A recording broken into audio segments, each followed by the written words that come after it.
Judul khotbah saya adalah menjadi pengikut bebas trauma. Dan saya lihat beberapa wajah familiar yang saya bisa spot dari ibadah sebelumnya ada di ibadah ini ya.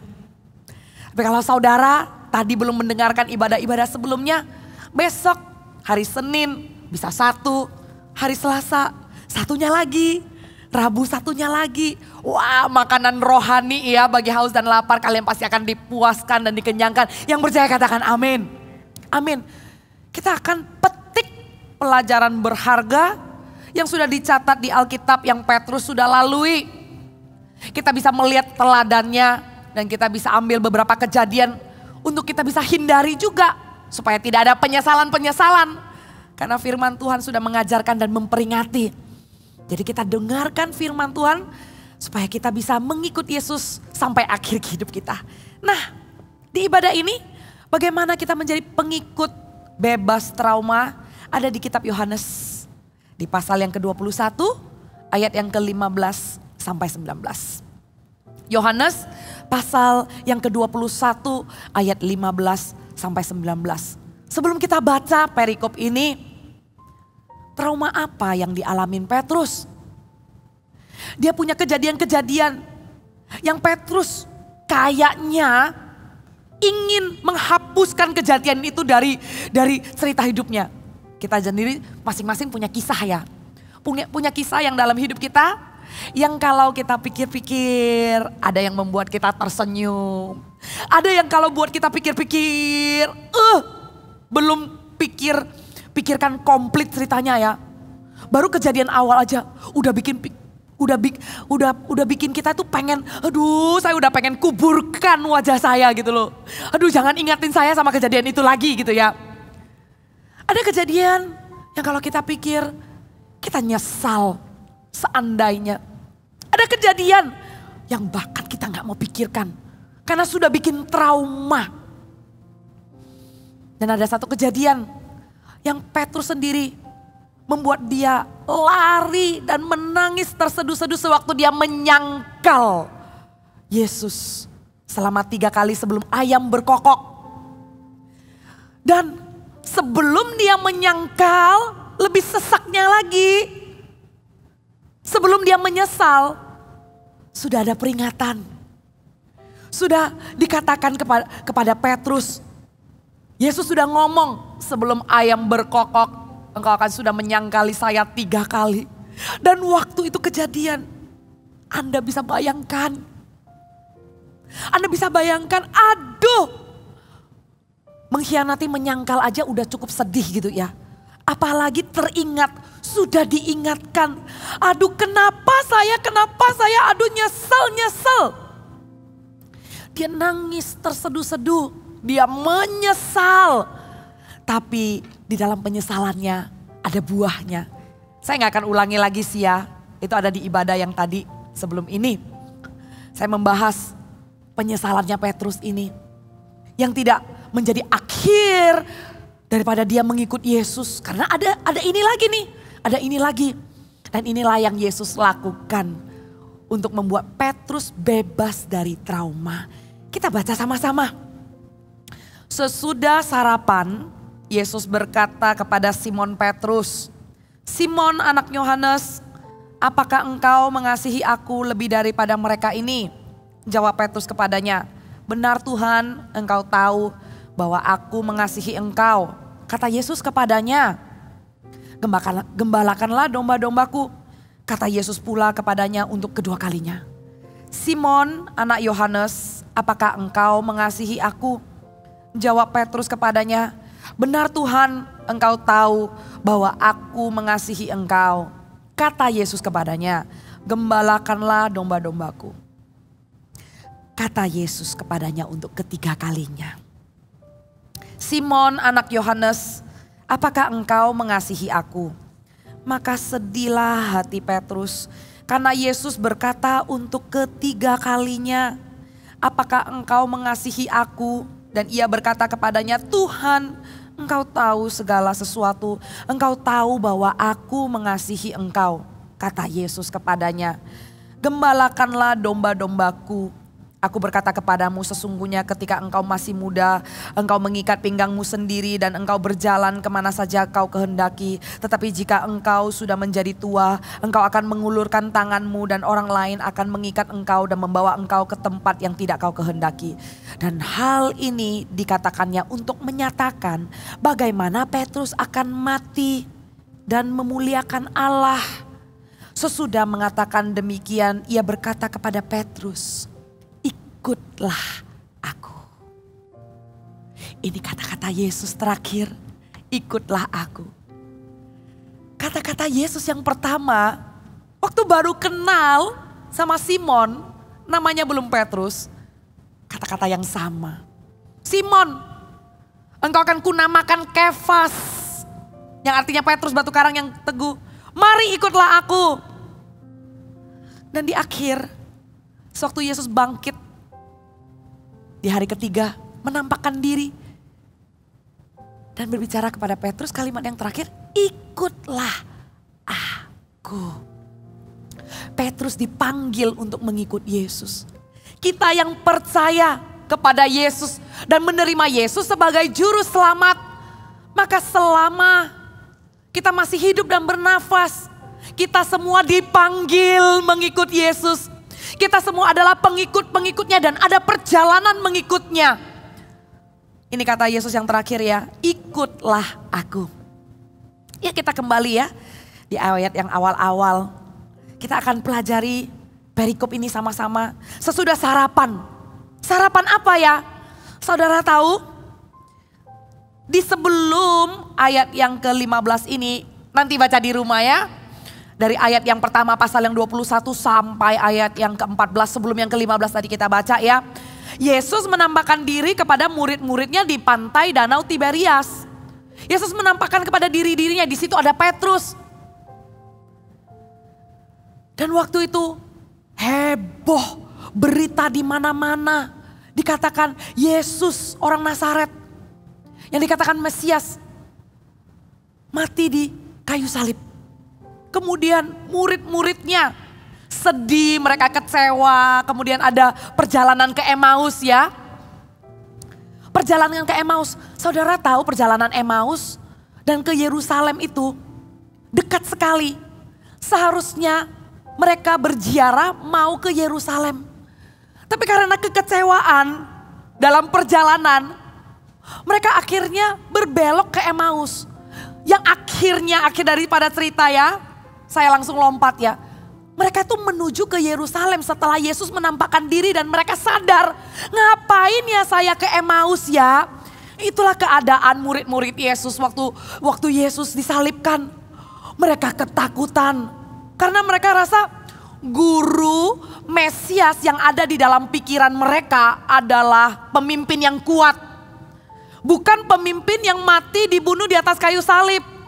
Dan apa yang ada di dalam pikiran mereka, Mesias adalah penyelamat, bukan seperti apa yang dipikirkan Allah. Yang mereka pikirkan Mesias ini adalah penyelamat dari penjajahan Romawi yang saat itu sedang menjajah Israel. Jadi mereka punya versi penyelamatnya sendiri. Kadang dalam pikiran kita juga punya versi Tuhan yang kita inginkan loh. Kita menciptakan gambaran Tuhan sesuai dengan apa yang kita mau. Kita punya ekspektasi tertentu sama Tuhan. Tuhan yang aku percaya harusnya membebaskan aku dari hutang sebelum aku pelayanan.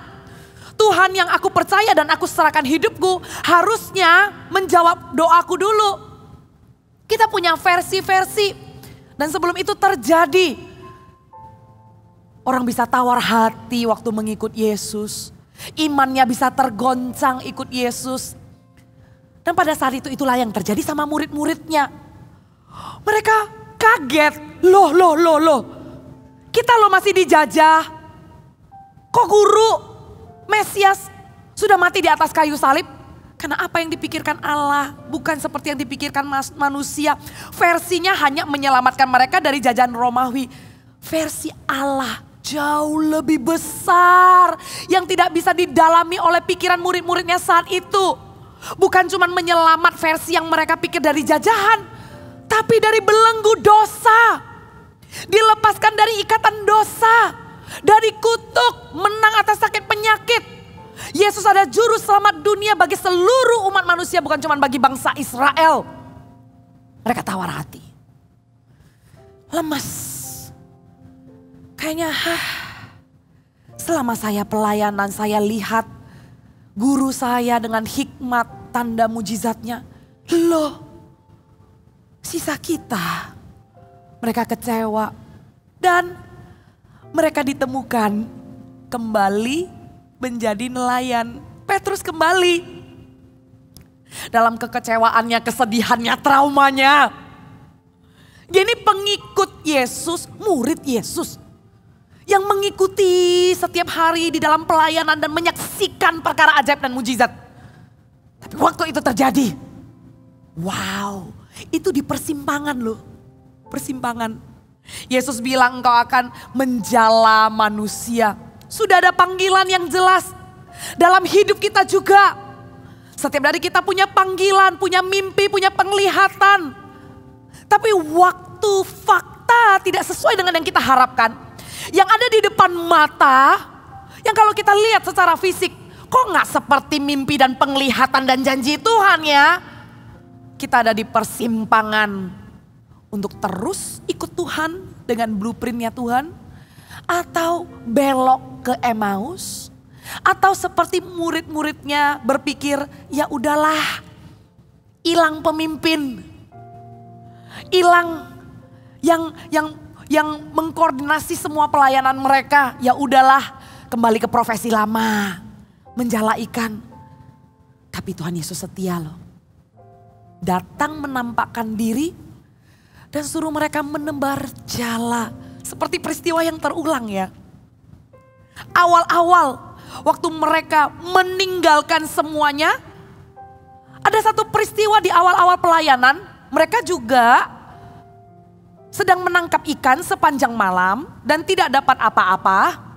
Yesus datang ke perahu Simon, suruh menebarkan jala, dan pada saat itu 2 kapal dapat ikan penuh sampai mau tenggelam. Tapi Petrus enggak sibuk sama ikannya, sama berkatnya.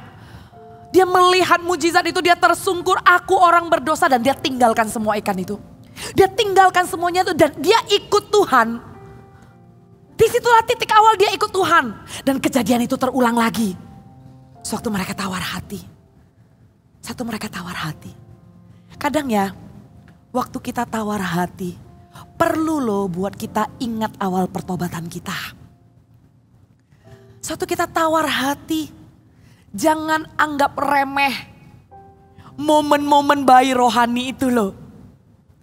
Saudara, Anda bertobat berapa tahun yang lalu? Di sini usianya beda-beda, beragam-ragam. Ada yang bertobatnya mungkin 40 tahun yang lalu. Jangan anggap remeh pertobatan awal-awal.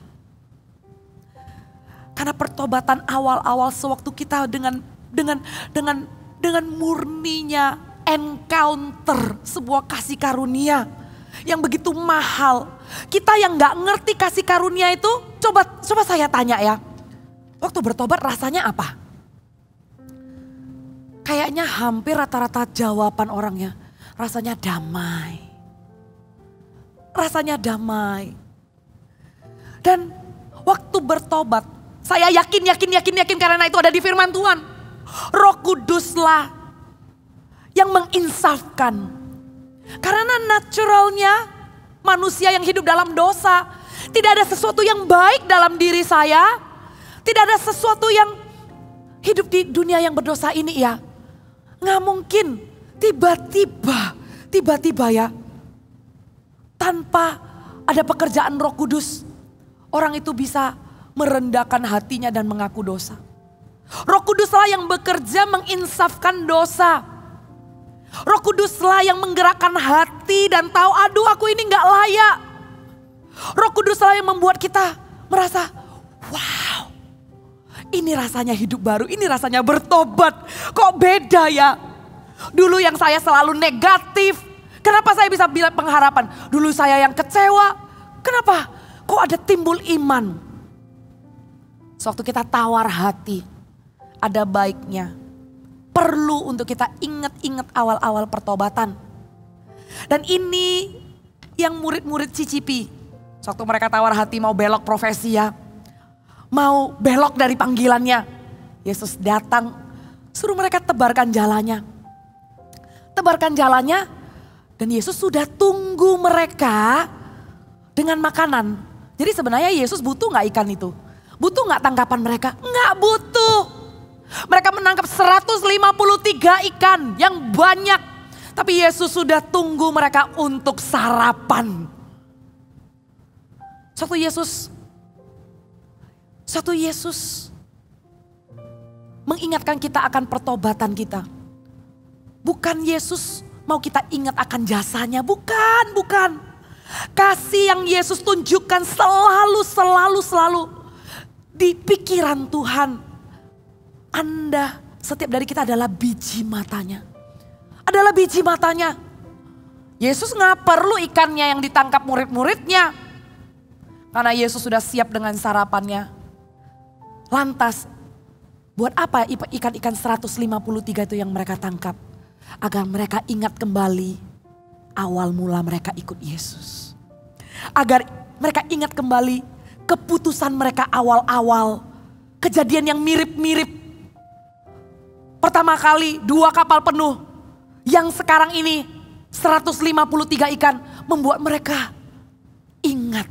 Oh iya, dialah Tuhan. Kita gak kehilangan pemimpin. Karena 153 angka itu ternyata di bahasa Ibraninya 153 itu menunjukkan I am God. Aku adalah Tuhan. Mereka ingat kembali, aduh, kenapa kita kehilangan arah? Kenapa kita kecewa dan jadi tawar hati? Mereka ingat kembali, mereka tangkap 153, mereka ke darat. Dan Tuhan Yesus ada di sana menyiapkan sarapan dengan mereka. Dan Petrus ada di sana. Dengan murid-muridnya yang lain waktu sarapannya. Yesus berbicara secara pribadi kepada Petrus. Kepada Petrus di depan murid-muridnya. Event apa ini saudara? Event apa ini? Apa yang Yesus sedang lakukan?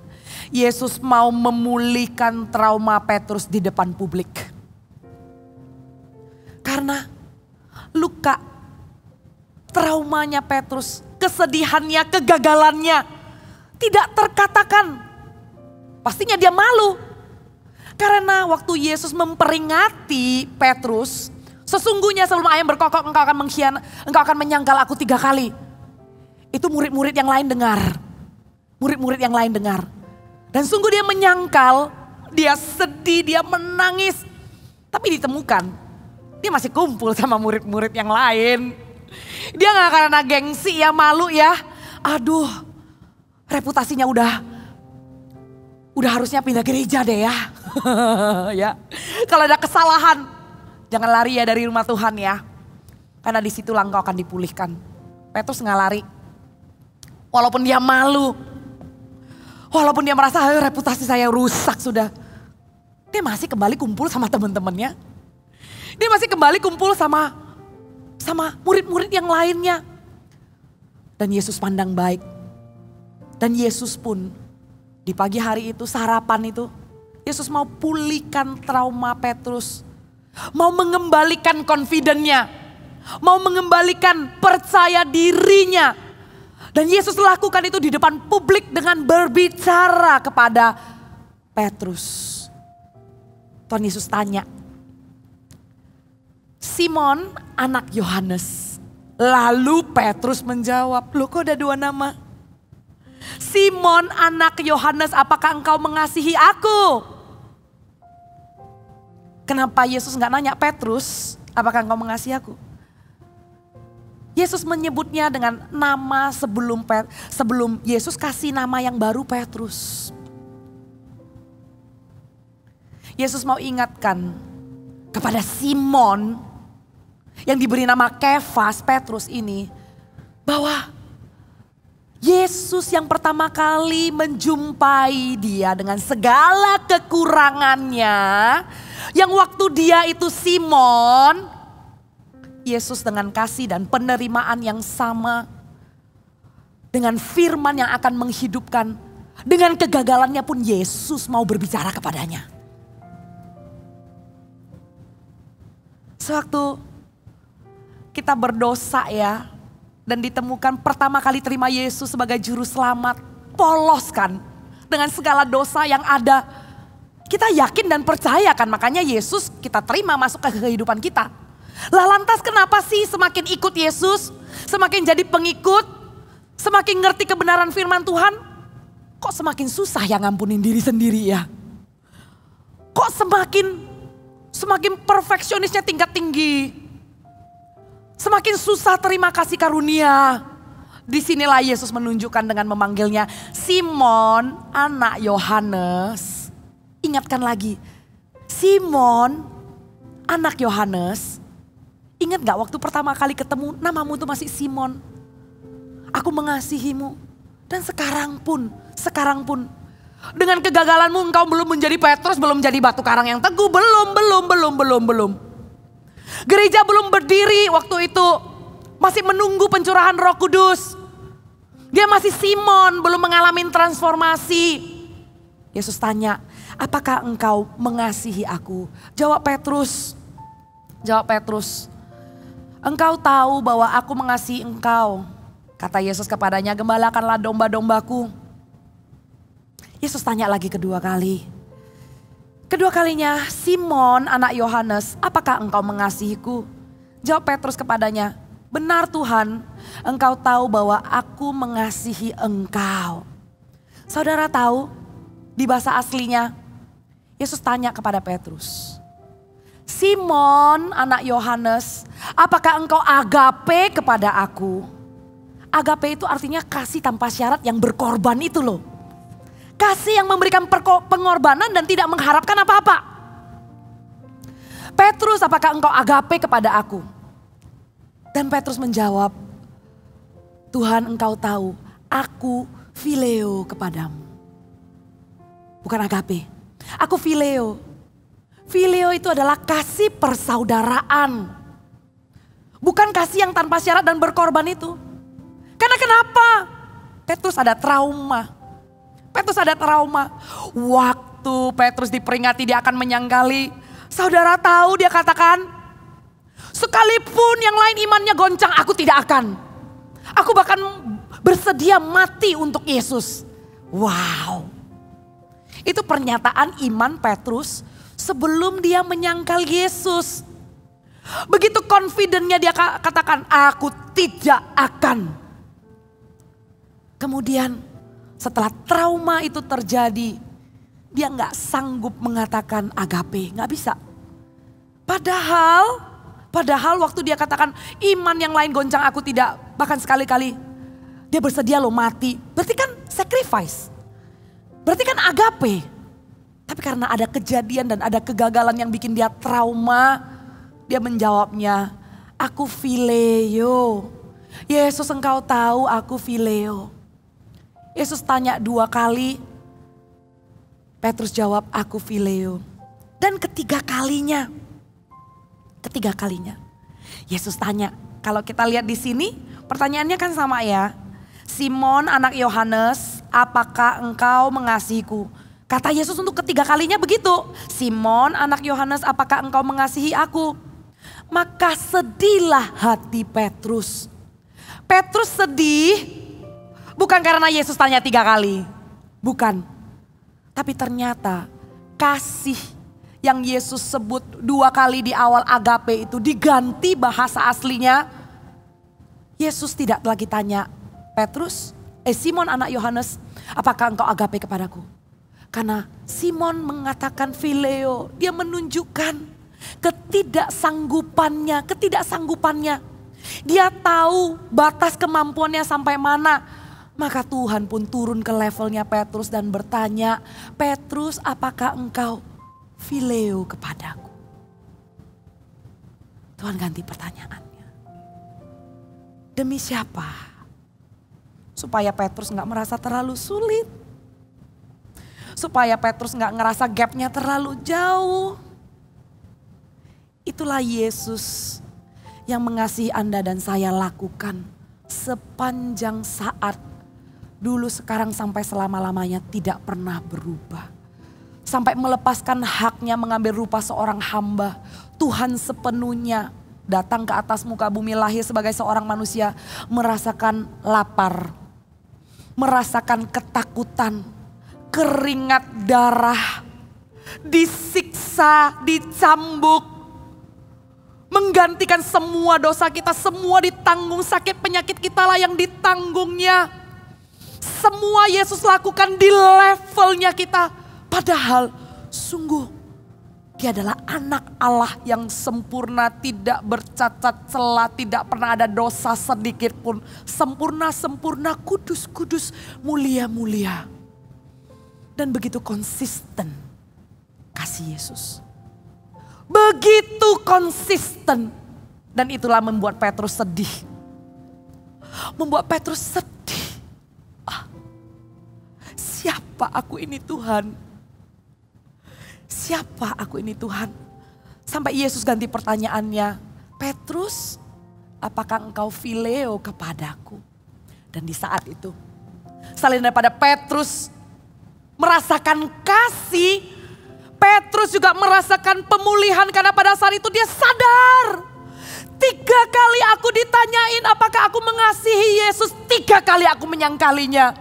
Aku menyadari ternyata Yesus yang sedang berbicara kepadaku secara private, memberikan kesempatan kepadaku untuk menebus traumaku. 3 kali ditanya adalah 3 kali kesempatan supaya aku bisa merasa tidak terintimidasi lagi. Supaya aku bisa redeem my regret, redeem my trauma. 3 kali. Bukankah 3 kali dia mengatakan, bukan aku. Tidak, bukan aku. Aku tidak mengenalinya. 3 kali dia mengatakannya. 3 kali hatinya disayat-sayat dengan penuh penyesalan. 3 kali dengan tangisannya. Oh no. What have I done? Apa yang telah aku lakukan? Aku mengkhianati guruku. Aku mengkhianati Sang Mesias yang aku akui dengan pengakuannya dari murid-muridnya. Cuman Petrus yang mengakui bahwa dia adalah anak Allah. Yang lainnya masih mengatakan Elia, Yohanes. Hanya Petrus yang mengatakan dialah Mesias. Dia mengakui bahwa Yesus adalah Mesias. Wow. Simon anak Yohanes. Di satu sisi dia mengakui Mesias. Di satu sisi dia menyangkali. Saudara, itu kutub utara dan kutub selatan. Ujung dan ujung. Penyesalannya itu pasti sangat deep. Traumanya itu pasti sangat dalam. Kabar baiknya saudara, Tuhan tahu cara memulihkan pengikutnya dari trauma. Tuhan tahu cara memulihkan hidup Anda dan hidup saya dari trauma. Tuhan tahu. Bagaimana cara Tuhan memulihkan Petrus dari traumanya? Tuhan ajak Petrus menghadapi traumanya bersama Tuhan. Tuhan ajak, Tuhan temani. Tuhan tanya pertanyaan itu. Tuhan tunjukkan kasih. Tuhan tunjukkan penerimaan. Tuhan ada di dalam proses perjalanan untuk dia ingat awal-awal pertobatannya. Tuhan ada saudara-saudara kalau Anda punya trauma. Kalau Anda punya trauma dengan hubungan. Anda pernah punya gambaran konflik keluarga. Anda punya gambaran perceraian sehingga itu membuat Anda trauma untuk menikah. Atau Anda pernah punya sebuah hubungan yang seharusnya sudah masuk ke dalam pernikahan. Tapi gak tahu kenapa tengah-tengah jalan. Pernikahan yang Anda bayang-bayangkan tidak terjadi. Ada sebuah trauma. Ada sebuah trauma. Yang Anda tidak berani lagi memikirkan pernikahan. Anda tidak lagi bisa percaya kalau pernikahan adalah idenya Tuhan dan ada visi. Dan menikah itu adalah kebahagiaan di mana 2 menjadi 1 bersama-sama mengerjakan visi Tuhan. Kayaknya gak bisa lihat. Gak apa-apa, saya bisa ikut Tuhan, saya bisa cinta Tuhan, saya bisa komitmen, saya mau tertanam di gereja. Tapi di area kehidupan ini jangan dikutak-katik. Gue udah trauma. Ada yang berbisnis, pernah dibohongi, sampai benar-benar harus mengalami kerugian yang harus mulai lagi dari nol. Susah rasanya untuk percaya sama orang. Susah rasanya untuk sekali lagi melihat ada kebaikan dalam hidup orang. Ngelihatnya semua kejam gitu ya. Karena saya udah trauma. Karena saya cukup sekali dibohongi. Saya gak mau lagi.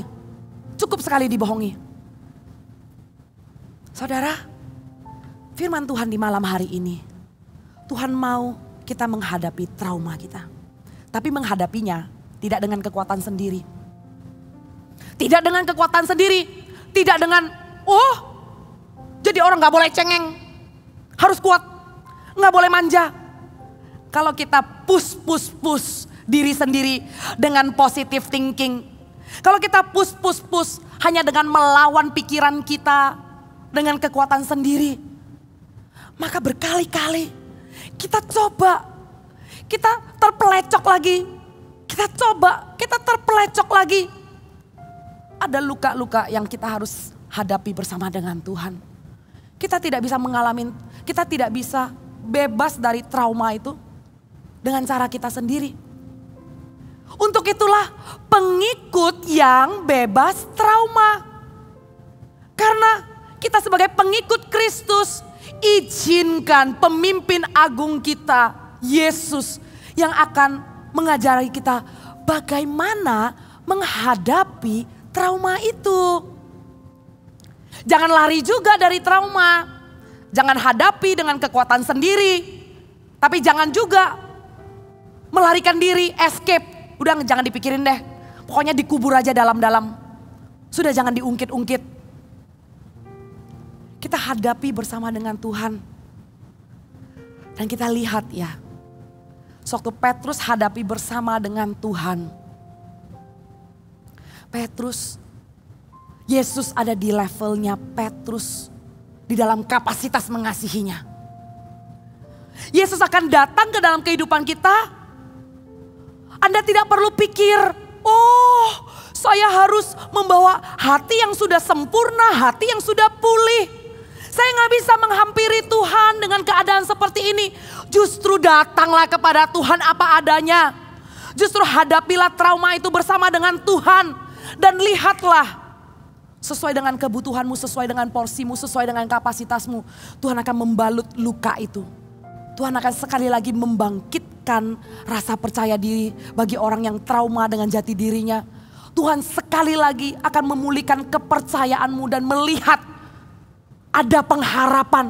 Tuhan sekali lagi akan memulihkan gambaranmu tentang pernikahan, tentang hubungan. Tuhan sekali lagi bersama-sama dengan Tuhan menghadapi trauma. Dengan Tuhan memberikan perspektif yang baru.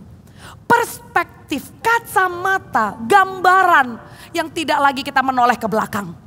Tapi kita bisa tahu-tahu dibukakan visi ilahi. Dan waktu Petrus dengan sedihnya mengatakan, Tuhan, Engkau tahu segala sesuatu, Engkau tahu bahwa aku mengasihi Engkau. Kata Yesus kepadanya, gembalakanlah domba-dombaku. Itulah kata Yesus 3 kali juga ya, gembalakanlah domba-dombaku. Dari pertama, kedua, dan ketiga. Inilah cara yang kedua Yesus memulihkan Petrus dari trauma. Cara yang kedua adalah mengadopsi visi. Mengadopsi visi. Gimana caranya supaya Petrus nggak lihat lubang dari donat? Gimana caranya Petrus untuk tidak waktu mau mulai pelayanan ya nanti ya, waktu dia sudah menerima Roh Kudus dan sungguh janji Tuhan mau digenapi, batu karang yang teguh di atasnya akan dibangun gereja-gereja. Tiba-tiba kalau dia nggak lihat orang-orang yang butuh diselamatkan, dia nggak lihat visi, dia nggak ngelihat perkara-perkara yang Tuhan mau dia kerjakan, work to do, nggak ada visi ilahi, dia akan diam seorang diri. Maju nggak ya? Pelayanan enggak ya? Kayaknya gua belum pulih deh. Doakan orang enggak ya? Masa si imanku sudah beres? Saudara, untuk kita bisa bebas dari trauma, selain daripada kita hadapi bersama dengan Tuhan, kita juga perlu meninggalkan trauma itu dan melihat visi ilahi. Melihat visi ilahi. Alhasil, visi kerajaan surga yang kita adopsi. Apa yang Tuhan ingin kerjakan. Apa yang menjadi panggilan kita semuanya walaupun kita beda profesi. Kita lakukan apa yang Yesus panggil kita lakukan. Apa yang Yesus panggil saya lakukan dan apa yang Yesus panggil Anda lakukan. Ternyata tidak banyak pilihannya, cuma satu. Yaitu ada di ladang misi. Tidak perlu jadi full timer. Tidak perlu jadi pendeta seperti saya. Tapi profesimu lah ladang misimu. Keluargamu lah ladang misimu. Fokus kepada orang-orang yang ada di sekeliling. Jangan fokus kepada diri sendiri. Adopsilah visi ilahi. Visi ilahi itu adalah jadikanlah bangsa muridku dan baptislah mereka di dalam nama Bapa, Putra dan Roh Kudus dan ajarkan kepada mereka segala yang kuajarkan kepadamu. Ajar? Nanti saya diketawain orang. Kamu sakit hati kayak begitu udah pulih belum mau ngajarin orang? Apa yang Anda khawatirkan tidak akan terjadi. Apa yang mengintimidasi pikiran Anda setiap kali mau mendoakan orang. Setiap kali mau menguatkan orang. Kalau Anda terintimidasi ya, lu yakin sama omongan lu? Lu yakin lu sudah pulih? Silent in the name of Jesus. Katakan aku tolak, aku tengking intimidasi itu di dalam nama Tuhan Yesus. Sewaktu Anda mengadopsi visi ilahi bukan tentang Anda lagi. Bukan tentang Petrus lagi. Tidak lagi melihat kepada masa lalunya, kegagalannya. Dia lihat kepada visinya. Dia lihat sewaktu aku menanti-nantikan, aku mau fokus aja. Yesus mengatakan, apa gunanya untuk aku tetap tinggal? Kalau aku tidak pergi, Roh itu tidak akan datang kepadamu. Maka mereka menanti-nantikan, kemudian waktu Roh Kudus dicurahkan. Dia langsung jalan tol highway, let's go. Dan dia melihat mimpi, penglihatan dan visi yang Tuhan taruh di hidupnya. Dia gak mau lihat lagi Simon, dia gak mau lihat lagi penyangkalannya. Dia cuma ingat gembalakanlah domba-dombaku. Di dalam kata gembalakanlah domba-dombaku, ku itu punyanya Yesus. Dipesan Tuhan Yesus untuk ikut, untuk jadi pengikut gembalakanlah domba-dombaku. Nggak ada hubungannya sama Petrus. Bukan dombamu. Bukanlah lakukanlah pelayananmu. Bukan bereskanlah pekerjaanmu. Tapi Yesus katakan, gembalakanlah domba-dombaku. Di satu sisi ya, Yesus yang maha tahu. Tahu karakternya Simon. Sudah dikhianati. Tahu juga nanti Petrus masih ada kesalahan yang berikut-berikutnya. Tapi Yesus mempercayakan tanggung jawab penggembalaan kepada Petrus. Jadi sebenarnya apa sih hubungannya ya sama diri kita ini? Nggak ada. Nggak ada. Kalau Anda berpikir nunggu saya beres dulu deh. Nunggu saya berapi-api dulu deh. Siap atau tidak siap, baik atau tidak baik. Visi ilahi dalam kehidupan kita yang akan mengubahkan dan yang akan memulihkan kehidupan kita. Yang percaya katakan amin. Lihatlah kepada visi itu. Dan Petrus mengadopsi visi gembalakanlah domba-dombaku. Dan sungguh dia lihat ke depan, dia nanti-nantikan. Dia dapat Roh Kudus dan dia berdiri di depan orang banyak. Dan waktu itu ribuan orang menjadi percaya. Dan dia lanjutkan, dia menggembalakan. Dari gereja ke gereja, dari Yahudi ke non-Yahudi. Dan dia menjadi bapa gereja. Dan lanjut di ayat-ayat berikutnya. Yesus memberikan tanggung jawab. Katanya, aku berkata kepadamu, sesungguhnya ketika engkau masih muda, engkau mengikat pinggangmu sendiri dan engkau berjalan kemana saja engkau kehendaki. Tetapi jika engkau sudah menjadi tua, engkau akan mengulurkan tanganmu dan orang lain akan mengikat engkau dan membawa engkau ke tempat yang tidak kau kehendaki. Dan hal ini dikatakannya untuk menyatakan bagaimana Petrus akan mati dan memuliakan Allah. Sesudah mengatakan demikian, ia berkata pada Petrus, ikutlah aku. Demikianlah apa yang Yesus katakan tentang hidup seorang Simon yang dinamakan Kefas digenapi. Petrus mengikut Yesus sampai akhir hidupnya. Sampai dia mati, disalibkan. Tapi dia minta. Jangan aku disalibkan seperti guruku. Dia merasa tidak layak. Dan dia minta disalibkan terbalik. Dengan kepalanya di bawah, kakinya di atas. Karena dia merasa tidak layak. Dengan posisi yang sama dengan Sang Mesias. Dia tidak gagal jadi pengikut. Dia ikuti dengan kegagalan-kegagalannya. Dia punya trauma. Tapi dia dibebaskan dari trauma. Pegang baik-baik 2 poin ini. Bagaimana kita ditemukan berjalan mengikut Yesus sampai akhir hidup kita nantinya, sampai selesai. 2 poin ini bisa catat, bisa bawa pulang, pegang baik-baik ya. Yang pertama, menghadapi trauma. Bagaimana kita bebas dari trauma? Hadapi trauma. Yang kedua, adopsi visi. Tuhan akan genapi janjinya dalam hidupmu. Apa yang Tuhan sudah katakan pasti akan digenapi. Biarlah ada kegagalan-kegagalan dalam diri kita sebagai pengikut. Lebih baik jadi pengikut yang ada kegagalan daripada gagal jadi pengikut. Bukankah demikian saudara?